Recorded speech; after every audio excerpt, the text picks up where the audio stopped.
Olá! Estamos começando mais um programa Bem Por Aí. E quando é o assunto verão, a gente não tem como negar, né? A estrela somos nós, o Nordeste. E vamos conhecer os bairros nesse programa de Estela Maris e Praia do Flamengo.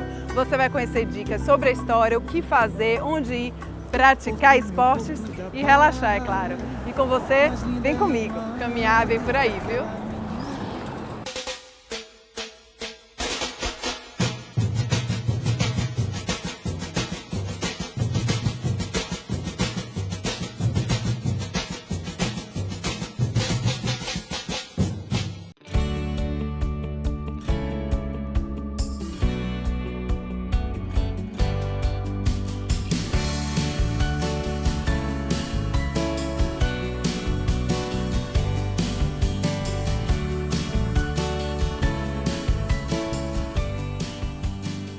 O Parque das Dunas, ou Parque Ecológico e Horto da Restinga, é uma reserva que possui cerca de 6 milhões de metros quadrados aqui na cidade de Salvador.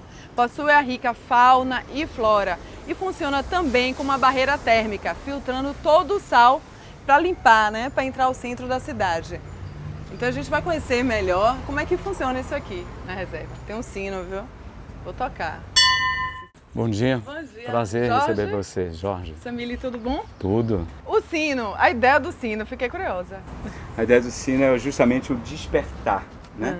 De você chegar e ser recebido através do sino. E o sino é um símbolo que o desperta, né? E você fica curioso. A curiosidade é você conhecer o maior parque urbano do Brasil, de dunas, lagoas e restinga no nosso país, né? A gente só conserva o que conhece. Então, quando a gente passa a conhecer, a gente passa a conservar. Sim. O Parque das Dunas é administrado pela Universidade Livre das Dunas e Restinga de Salvador, a Unidunas. É uma organização de sociedade civil de interesse público, criada para preservar o parque por meio de um decreto municipal em 27 de novembro de 2008. O local foi declarado como área de interesse público e implementado ao Parque das Dunas, sendo que este está inserido na área de proteção ambiental das lagoas e dunas do Abaeté e fica aberto para visitação, inclusive com passeios guiados. E aí, o que você está esperando para conhecer o parque? E quem ficar interessado, como é que é feita a visitação aqui? É pré-agendada, muitas escolas visitam também? Então, todas as nossas visitas aqui são pré-agendadas. Então, as escolas chegam e a gente é recebido para uma área aqui, né, que é essa área de recepção. Sim. Daqui vai para um auditório, onde a gente vai passar um pouco da história da cidade de Salvador com essas dunas, né? E eles vão viver ao vivo essa aula em campo, né? Então, diante disso, vislumbra a educação ambiental.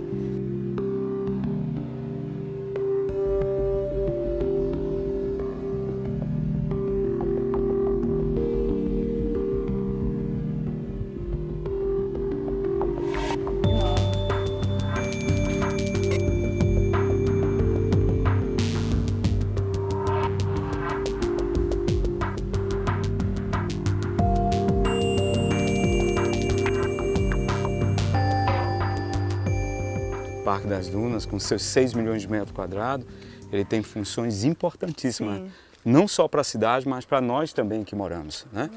Salvador hoje precisa entender que tem um clima tropical quente e úmido, sim, e tem que entender que tem um vetor de salinidade. E essa salinidade, ela pode danificar eletrodomésticos, carros e construções. Essa barreira daqui de 6 milhões de metros quadrados, ela está protegendo e minimizando o impacto nos eletrodomésticos, nos carros e na construção. Sim. 6 milhões de metros quadrados, retendo essa salinidade. Esse é um ponto 1. 2, essa quentura que nós estamos sentindo aqui agora nesse momento, o sol bate e reflete, bate e resvala. E nesse momento que está resvalando, esse calor fica aqui rondando o parque e não vai para a cidade de Salvador. E nós estamos minimizando o impacto ambiental de calor no concreto dos nossos moradores. Então, 3 funções importantes esse parque tem para a nossa cidade: reter sal, reter calor e reter águas de chuva, minimizando o impacto. Nas nossas trilhas interpretativas, sim, poder coletar um fruto que é o guajuru, né? É um fruto altamente medicinal. Ela está aqui exposta ao sol, mas ela tem aqui uma camada se protegendo para não perder seus nutrientes, né? E nesse momento aí, para quem tem dor de estômago, ela funciona como se fosse uma magnésia. Experimente. Vou experimentar. Pouco docinha, bem suave, né? Ela é bem suave, né? É, ela tem o teor do magnésio. Trava um pouquinho. Ele trava do magnésio, né? Nossa, sim. Olha o que é importante. Nós estamos aqui visitando, ó, uma espécie rara. Esse aqui, ó, coletando aqui para vocês verem, ó, é a maçaranduba de praia. Praticamente já não existe mais dentro da cidade. Só tem aqui. E essa aqui é altamente energética. Pode comer. Pode comer? Pode. Muito doce. Eu gostei. O nosso trabalho, o reconhecimento do nosso trabalho, desde 94 até 2014, foi reconhecido academicamente, cientificamente, comprovando que nós somos...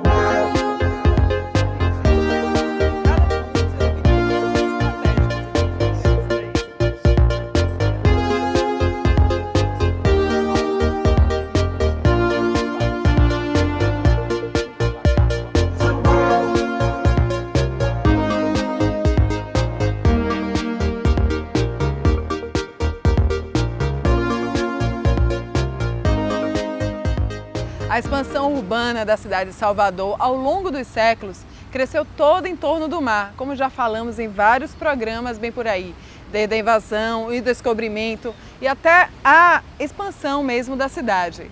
Agora aqui não poderia ser diferente, não é mesmo? E quanto aos nomes dos bairros de Salvador, você sabe, né? Baiano cria. Seja nos trabalhadores locais, pescadores, moradores ou até naqueles que tinham contato direto com o mar, desde a conquista dos novos espaços urbanos, em especial ao longo da segunda metade do século XX, onde bairros surgiram simplesmente do nada, mas passaram a ocupar lugares de dunas, zonas de praias, casas de veraneio e residências que também marcaram o momento de conquista do solo urbano da primeira capital do Brasil. E para conversar melhor sobre este assunto, vamos convidar aqui no nosso Bem Por Aí o historiador Rodrigo. A gente vai falar mais dessa vez sobre bairros litorâneos aqui no Bloco 1 e bairros da costa de Salvador, né? E sair um pouquinho do centro histórico e aproveitar a coisa do Nordeste, o verão do Nordeste, que não tem como falar do Bem Por Aí, não falar da Bahia, falar de Salvador e sem falar do verão. Desse litoral todo que atrai tanta gente para o verão daqui, né, Samir? Mas assim, olha, a gente saiu do centro histórico, mas a gente não perdeu a linha histórica desse lugar aqui, né? Porque essa região aqui de Estela Maris, historicamente, é uma região também que tem relação com Salvador. Sim. Porque imagine que isso aqui era a última parte de oceano aberto, de mar aberto, antes dos navios que chegavam adentrando a Baía de Todos os Santos, né?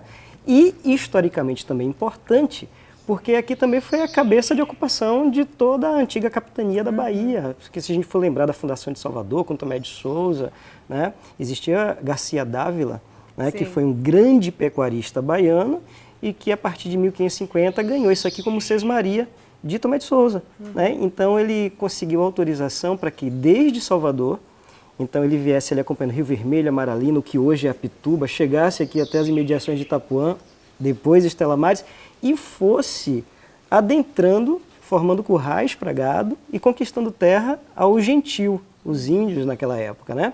É uma região de povoamento tupi, tupinambá, né? Esses índios pouco a pouco, à medida que esses fazendeiros, esses sesmeiros iam ganhando a terra, esses índios também iam fugindo para o interior. Então você imagine que Garcia Dávila sai dessa região daqui e chega até os sertões do Piauí, montando o chamado morgado da Casa da Torre, cujo exemplo principal está aqui mais adiante, região de Praia do Forte, que é a antiga Torre de Tatuapara, o Castelo de Garcia Dávila, como a gente chama hoje em dia. Onde começou toda a colonização. Exato, exato. A partir daqui, então se ocupa, porque você vai fazendo fazendas de gado, vai fazendo currais de gado, você precisa trazer pessoas para cuidar do gado. Né?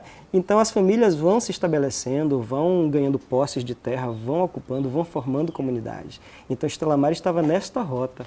Para que entenda, para que se entenda, né? Isso que eram fazendas, né? Que foram loteadas, exato. A dimensão que se tinha dessas terras. Exatamente. Jamais se imaginaria.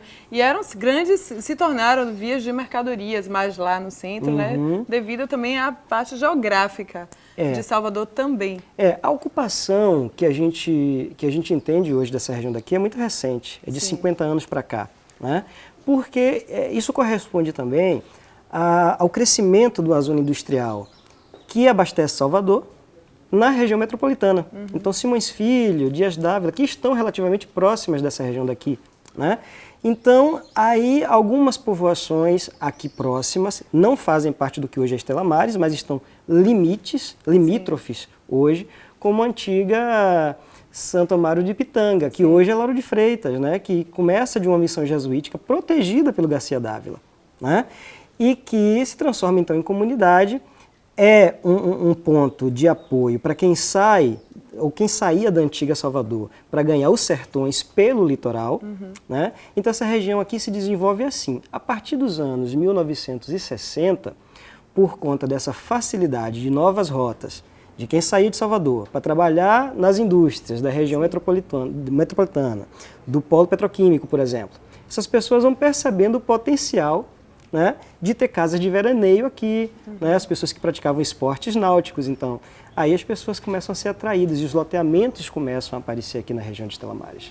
Ou seja, essa região aqui de Estela Maris, pela proximidade, como a gente falou, novas vias urbanas sendo construídas e o transporte, né? Sim. Daí veio das partes de veraneio, se torna grandes urbanas, né? Como agora as pessoas hoje em dia moram aqui. Moram aqui e assim, tendo uma cara, né, de uma coisa interiorana. Parece que a gente não está realmente em Salvador, nessa região, mas aqui é Salvador, né? E já bem urbanizado e com toda a infraestrutura que as pessoas precisam para viver bem, tanto que os condomínios aqui têm um padrão, inclusive, mais elevado. Então, isso se torna uma região de ocupação importante e hoje polo turístico também na cidade, né? As pessoas vêm para cá, os hotéis, os resorts vêm para cá, para essa região, porque aqui também começa o litoral norte de Salvador. É uma das praias, Estela Maris, Praia do Flamingo, é atualmente uma das praias mais visitadas.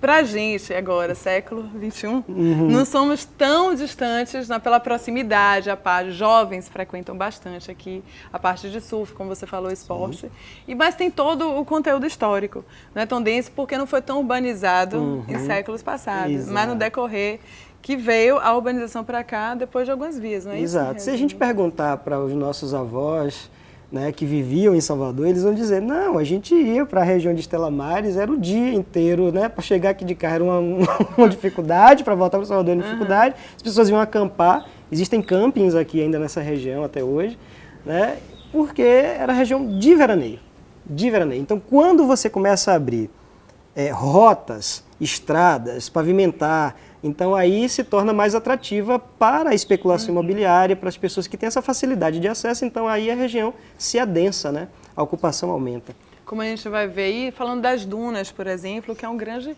parque ecológico e que abre visitação. A gente falou de turismo, são 6 milhões de metros quadrados que pessoas estão aí abertas e muitas pessoas não conhecem para a visitação.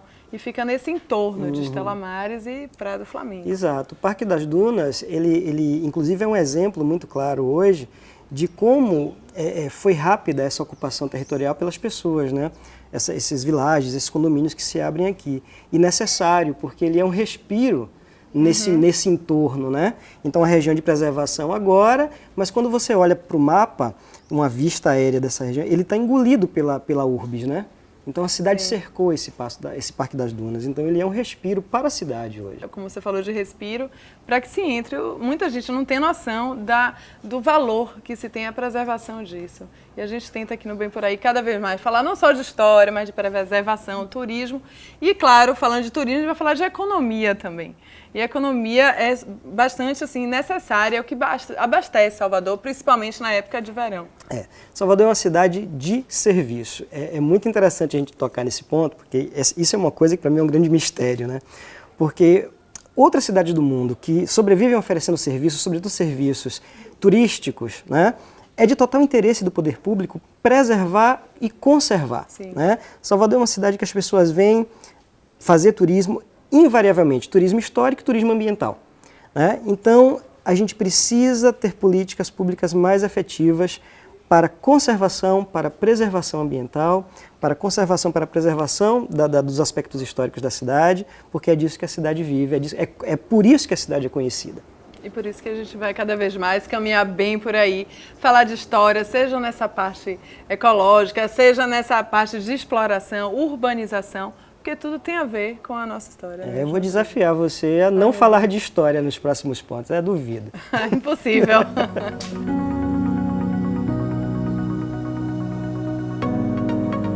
bairro, apesar de empreendimentos, condomínios e casas de luxo, possuía antes uma situação um pouquinho precária. Mas agora, após a reforma, olha, quando você quiser vir desfrutar a praia, você aproveita e para aqui e vem conhecer melhor as dunas.